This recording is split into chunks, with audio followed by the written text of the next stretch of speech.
तो जी अस्सलाम वालेकुम। आज हम थोड़ी सी डिस्कशन करेंगे ईसीजी के मुतालिक। लेकिन ईसीजी से पहले जो है कुछ चीज़ें इंपॉर्टेंट हैं कि हमें थोड़ा सा पता हो कि हार्ट की स्ट्रक्चरल एनाटमी कैसी होती है, ताकि हमें ये पता चल सके कि ईसीजी पे जो हम डिफेक्ट देख रहे हैं वो एक्चुअली किस पार्ट ऑफ हार्ट से कोरिस्पॉन्ड करता है, और हमें बेटर अंडरस्टैंडिंग ऑफ पैथोलॉजी हो सके। तो first of all very basic से हम शुरू करेंगे। ये एक इस वक्त मैंने एक व्यू लगाया हुआ है, तो ये इंटीरियर व्यू ऑफ हार्ट है।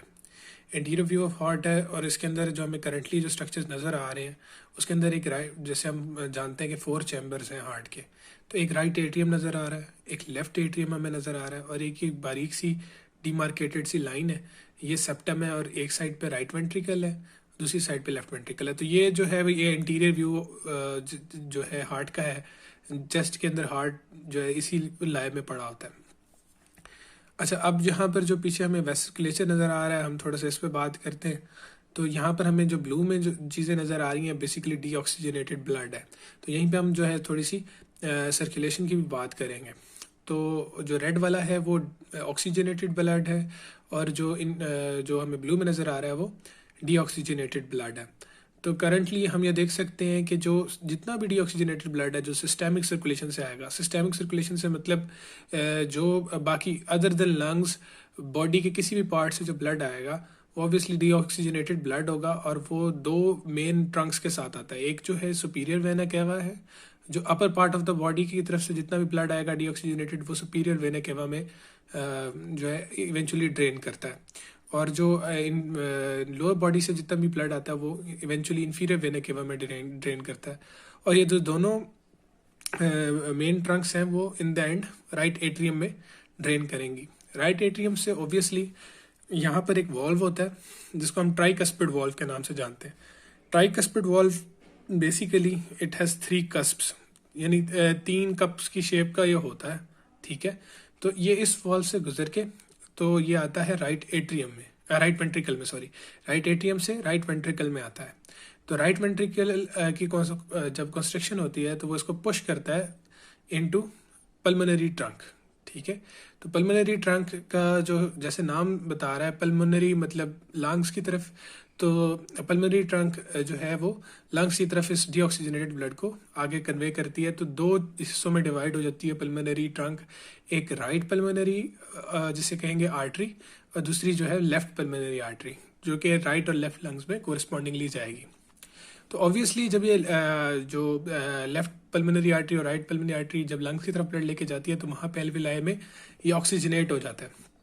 आफ्टर ऑक्सीजनेशन ये सारा ब्लड जो है वो लेफ्ट एट्रियम में आएगा, लेफ्ट एट्रियम में through left pulmonary veins and right pulmonary veins, ठीक है जी। तो ये जो है ना कि लेफ्ट पल्मोनरी वेन्स के थ्रू, सॉरी, तो ये जितना भी जो ब्लड है राइट और लेफ्ट की तरफ से ये left and right pulmonary veins के थ्रू लेफ्ट एट्रियम में ड्रेन हो जाएगा। लेफ्ट एट्रियम जो है जब वो कंस्ट्रक्ट करेगा तो यहाँ पर एक और वाल्व होता है। जो ये वाल्व है इसका नाम है बाइकस्पिड या माइट्रल वेल्व। बाइकस्पिड या माइट्रल वेल्व है, इससे ब्लड फिर पास होते हुए लेफ्ट वेंट्रिकल में आएगा।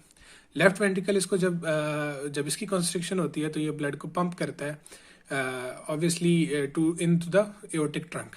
तो एओर्टिक ट्रंक जो है वो उसका एक इनिशियल पार्ट होता है जिसको हम एओर्टिक आर्च बोलते हैं। उसके अंदर एक असेंडिंग पार्ट होता है, मतलब जो असेंडिंग मतलब ऊपर जाता है वह। तो असेंडिंग पार्ट के अंदर पहले ब्लड जाएगा, फिर ऑब्वियसली एक आर्च बनती है इसकी, और ये फिर नीचे की तरफ डिसेंड करती है, तो इसको डिसेंडिंग एओर्टा बोलते हैं। तो यहाँ से जो है ना मल्टीपल आर्टरीज निकलती हैं जो कि डिफरेंट स्ट्रक्चर्स को सप्लाई करती हैं। इवन जो हार्ट की अपनी ब्लड सप्लाई है, जो हार्ट को जो खून चाहिए होता है, हार्ट की सर्फेसिस को जो खून चाहिए होता है वो भी एओर्टिक आर्च से ही आता है। और दूसरी बात यहीं पर हम बात करते हैं तो हार्ट की 3 मेन लेयर्स हैं। एक पेरिकार्डियम है जिसने पूरे हार्ट को इनकेस किया होता है। उसके बाद हमारे पास मायोकार्डियम है, जो बेसिकली मायो का मतलब होता है मसल, तो वो हार्ट का मेन मस्कुलेचर जो है वो मायोकार्डियम होता है। तो मायोकार्डियम होता है हमारे पास, और फिर एक एंडोकार्डियम होता है जो सबसे इनर लेयर होती है, ठीक है। तो ये सारी अभी कहानी है। तो हम अभी इसका पोस्टीरियर व्यू देखते हैं। अच्छा, तो अब हम डिस्कस कर रहे हैं, ये वही वाला हार्ट है, ये उसका लाया था जो जब हम सामने से इसको देख रहे होते हैं, एंटीरियर व्यू देख रहे होते हैं, और ये जो इसका लाया ये इसका पोस्टीरियर व्यू है। तो पोस्टीरियर व्यू के अंदर हम देख सकते हैं कि अब हम बैक से देख रहे हैं, ठीक है। तो जब बैक से हम देख रहे हैं तो ये वही सुपीरियर वेना केवा पड़ी हुई है, ये इन्फीरियर वेना केवा पड़ी हुई है, दोनों जो है वो राइट एट्रियम में ड्रेन हो रही है। राइट एट्रियम जो है इन टर्न राइट वेंट्रिकल में ड्रेन हो रहा है। राइट वेंट्रिकल से ऑब्वियसली जो ब्लड है वो यहाँ से फिर पल्मोनरी ट्रंक जो यहाँ पर हमें नज़र आ रही थी वहाँ से राइट और लेफ्ट पल्मोनरी ट्रंक के अंदर जा रहा है या आर्टरी के अंदर जा रहा है, तो वो उसको राइट या लेफ्ट लंग की तरफ ले जाएगी और लंग से फिर ये ब्लड ऑक्सीजनेट होकर हमारे पास राइट पल्मोनरी वेन और जो लेफ्ट पल्मोनरी वेन के थ्रू वापस ड्रेन होगा किधर, लेफ्ट एट्रियम में। लेफ्ट एट्रियम में, और लेफ्ट एट्रियम से ऑब्वियसली जो है बाइकस्पिड या माइट्रल वेल्व से होता हुआ लेफ्ट वेंट्रिकल में जाएगा। लेफ्ट वेंट्रिकल से ये फिर ये जहाँ पर जिसे कहते हैं असेंडिंग एओर्टा में जाएगा। असेंडिंग एओर्टा से फिर एओर्टिक आर्च से होता हुआ यहाँ पे जो कंटिन्यू होते हुए डिसेंडिंग एओर्टा में जाएगा। तो अभी हम थोड़ा सा ये बात कर रहे थे, हम देख रहे थे हार्ट को एंटीरियरली और हम देख रहे थे उसको पोस्टीरियरली। तो अब हम जरा इसका ना क्रॉस सेक्शन लेते हैं, लंबाई रुख पे इसको काट कर देखते हैं तो अंदर से कैसा लगता है, देखते हैं। अच्छा, हम बात करेंगे अभी हमने इसी हार्ट को एंटीरियर व्यू से इसको हमने लंबाई रुख काट दिया है, ठीक है। तो अब हम देख रहे हैं कि अंदर जो ब्लड फ्लो कर रहा है इस चैम्बर्स के अंदर वो किस तरह कर रहा है। तो यहाँ पे हम पहली बात तो जैसे ही हम इसको काट के देखते हैं तो हमें उसी वक्त साफ सुथरे 4 चैम्बर हमें नजर आ जाते हैं। एक राइट एट्रियम हमें नजर आ रहा है, दूसरा चैम्बर राइट वेंट्रिकल हमें नजर आ रहा है, तीसरा चैम्बर हमें लेफ्ट एट्रियम नजर आ रहा है और लेफ्ट वेंट्रिकल नजर आ रहा है। तो मेन 4 चैम्बर हो गए, ठीक है जी। अच्छा, अब क्या होगा, हमने बात की थी कि जो डीऑक्सीजनेटेड ब्लड है ब्लू में जो है ये आता है अपर बॉडी से सुपीरियर वेना केवा से और लोअर बॉडी से इन्फीरियर वेना केवा से। तो ये सारा जो डीऑक्सीजनेटेड ब्लड है ये देखें, ये यहाँ से ये ट्रंक बनी हुई है नजर आ रही है। तो ये सारा जो है ना राइट एट्रियम के अंदर आता है। राइट एट्रियम से यहाँ पर अब आपको बाइकस्पिड इन्होंने दिखाया हुआ है, ठीक है, बाइकस्पिड दिखाया हुआ है। तो ये वॉल्व है, इस वेल्व के थ्रू ये गुजर के आ जाता है राइट वेंट्रिकल में। राइट वेंट्रिकल जब इसे पुश करता है तो ऊपर पल्मोनरी ट्रंक में जाता है। पल्मोनरी ट्रंक से ये ऑब्वियसली अभी बात हुई थी कि ये राइट और लेफ्ट पल्मोनरी आर्टरी के थ्रू लंग्स की तरफ चला जाता है, ठीक है जी। और लंग से फिर ये वापस आता है left and right obviously pulmonary arteries के वेन्स के through. Right and left pulmonary veins जब इस ब्लड को लाती हैं तो वो ला के ड्रेन करती हैं लेफ्ट एट्रियम में। लेफ्ट एट्रियम से होता हुआ ये बाइकस्पिड से गुजरता है। बाइकस्पिड से जब ये गुजरता है तो ये जो है वो लेफ्ट वेंट्रिकल में आ जाता है। लेफ्ट वेंट्रिकल इसको पुश करता है एओर्टा के थ्रू जिसे कहते हैं सिस्टमिक सर्कुलेशन पे। अच्छा, तो दो वेल्व हमने ये डिस्कस कर लिए कि 2 वेल्व पड़े होते हैं राइट एट्रियम और राइट वेंट्रिकल के दरमियान, यानी कि इंट्रा एट्रियो वेंट्रिकुलर जो सेप्टम है। ये सेप्टम का मतलब वो चीज़ जो डिवाइड कर रही है एट्रियम और वेंट्रिकल को। एट्रियो वेंट्रिकुलर सेप्टम के अंदर एक पहला वॉल्व हमने देखा था राइट साइड पर, तो उसका नाम हमने ट्राइकस्पिड रख दिया था। जो कि हमने लेफ्ट साइड पे यही इसी तरह का वॉल्व देखा था, उसका नाम हमने बाइकस्पिड रख दिया था। इसमें 3 कप होते हैं इसलिए ट्राइकस्पिड है, इसमें 2 कप होते हैं इसलिए 2 बाइकस्पिड है। इसी तरह जो फिर जब राइट वेंट्रिकल से जब ब्लड जाता है पल्मोनरी ट्रंक के अंदर तो वहां पर भी एक वेल्व होता है, उसका नाम हम पल्मोनरी जो है वो वेल्व रख देते हैं।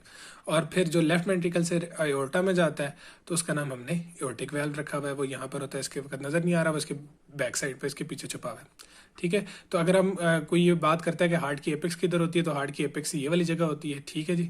और ऑब्वियसली ये बेस ऑफ हार्ट है, कोनिकल एक स्ट्रक्चर है। तो आगे हम इसकी ना बात करेंगे कि इसकी ब्लड सप्लाई कैसे होती है।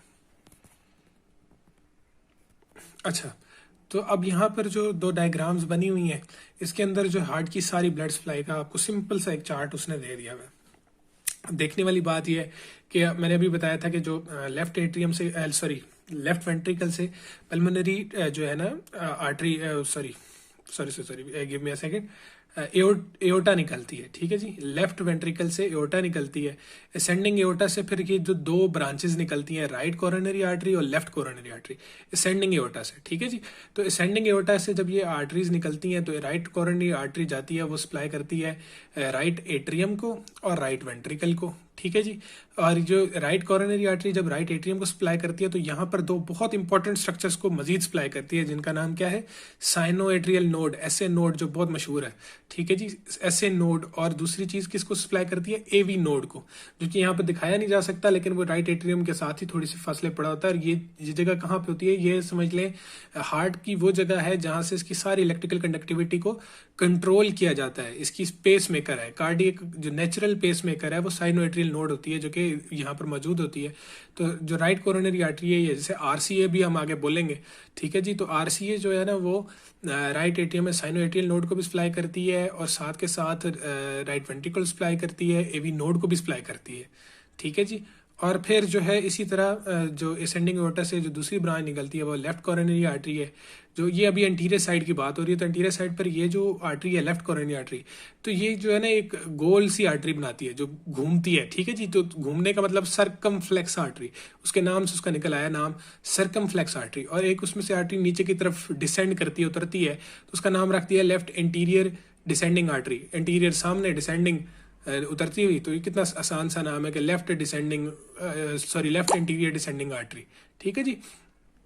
तो ये जो है, ये जो आर्टरी होती है बेसिकली लेफ्ट एट्रियम और लेफ्ट वेंट्रिकल को सप्लाई करती है, कोई ज़्यादा मुश्किल बात नहीं है। फिर हमने इसी हार्ट को जो है ना पिछली साइड पर देख लिया कि पिछली जो हार्ट की बैक साइड है उसके अंदर ब्लड सप्लाई कैसे जा रही है।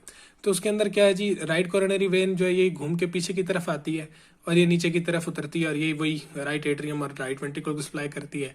और वही लेफ्ट जो कोरोनरी आर्टरी थी, जिससे लेफ्ट सर्कमफ्लेक्स कोरोनरी आर्टरी निकल रही थी, वही पीछे घूमकर लेफ्ट एट्रियम और लेफ्ट वेंट्रिकल सप्लाई करती है, कोई इतनी बड़ी बात नहीं। अच्छा, जहाँ पर अब आर्टरीज होती हैं वहाँ पे वेन्स भी होती हैं। तो वेन्स जो हैं वो इस तरह डिवाइडेड होती हैं कि जी सारी जो छोटी छोटी वेन्स होती हैं ये सारी मिलके ना बैक साइड पर एक साइनस बनाती हैं, जिसको बोलते हैं कोरोनरी साइनस। जो कोरोनरी साइनस है ये फिर राइट एट्रियम में खुलता होता है, ठीक है। इससे ज़्यादा आपको वेन्स के बारे में जानने की जरूरत नहीं है कि एंटीरियर वेन क्या है, स्मॉल कार्डियक वेन क्या है, ईसीजी के हवाले से इतने ज़्यादा इंपॉर्टेंट नहीं है। हम जो है ना बेसिकली इस वेस्कुलेचर पे जो आर्टेरियल सप्लाई है इस पर बात करेंगे। और ऑब्वियसली अगर आपकी ईसीजी पे कमांड अच्छी हो तो आप ये भी बता सकते हैं कि कौन सी आर्टरी स्टेनोज्ड है, आया ब्लॉक्ड है या क्या है, तो उसकी ईसीजी पे क्या फाइंडिंग है आप उसके साथ कोरिलेट कर सकते हो, अनलेस कि आपको पता हो कि कौन सी आर्टरी किस जगह सप्लाई कर रही है। तो हमने अभी बात की कि आरसीए जो है वो जो है डायरेक्टली सप्लाई करती है कहाँ पर, राइट एट्रियम को, राइट वेंट्रिकल को, साइनोएट्रियल नोड को और एवी नोड को, ठीक है। जो इनकी सब ब्रांचेज हैं वो हम बाद में डिस्कस करेंगे, जब इन डिटेल हम जो है ना ईसीजी देख रहे होंगे तो हम उस वक्त भी डिस्कस कर लेंगे। तो फिलहाल ये याद रखने वाली बात है। और जो लेफ्ट कोरोनरी आर्टरी वो सप्लाई कर रही है लेफ्ट एट्रियम और लेफ्ट वेंट्रिकल को।